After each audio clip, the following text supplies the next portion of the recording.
Under the cola tree, our stories unfold. Drums speak the past in rhythms bold.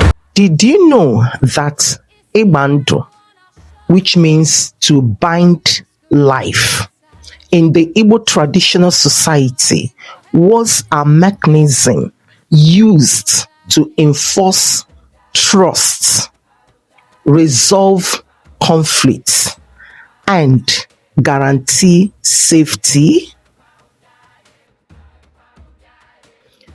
Ịgba Ndu was used when ordinary words of mouth promises were not enough in situations as high stake or deep conflicts. If you like what I'm doing here and you have not subscribed to my channel, make due to subscribe to my channel, like my video, use the comment section, share your own thoughts, and share my video. Thank you.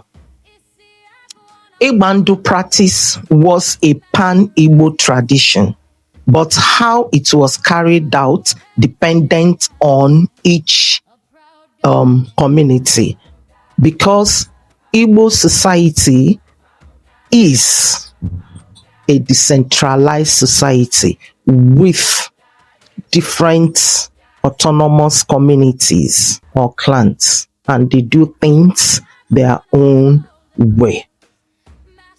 But I will be discussing 3 reasons why our ancestors practiced Ịgba Ndu. Just briefly. Number 1 reason why they practiced Ịgba Ndu was for conflict resolution and peace.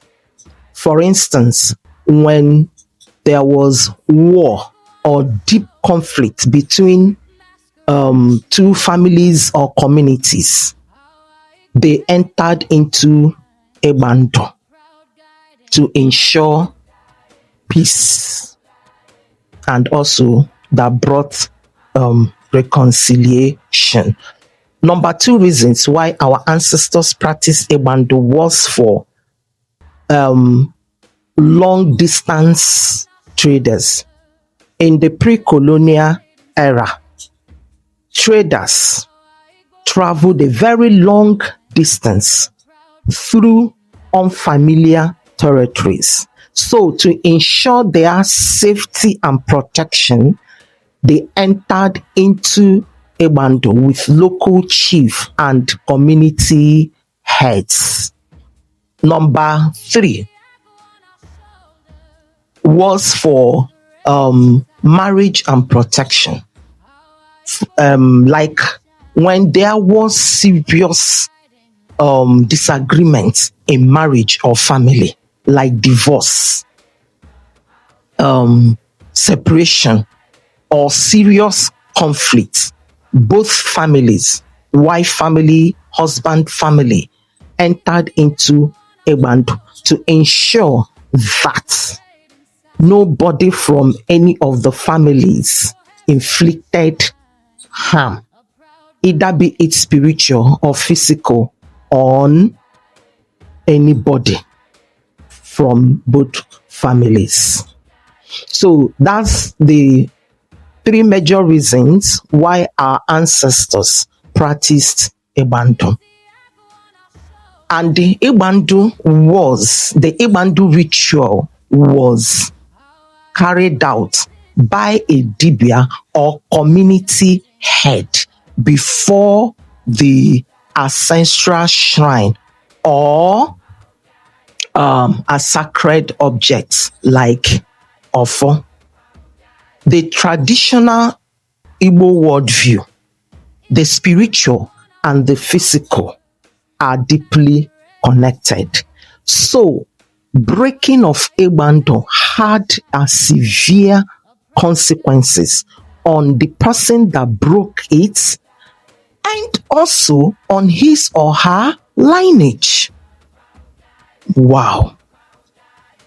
And there were, apart from the popular one that people know and watch in movies, which is the blood covenant Ịgba Ndu. There were other items our ancestors used in Ịgba Ndu. Items like kola nut, bitter kola, palm wine, salt, and ofo.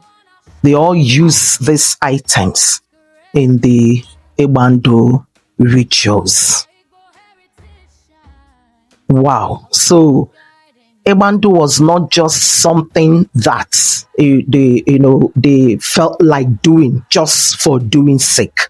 It had a purpose, like I have discussed and also explained, summarize it at the beginning of this video. This is where I'm drawing the curtain to see you in my next video. Ndewon.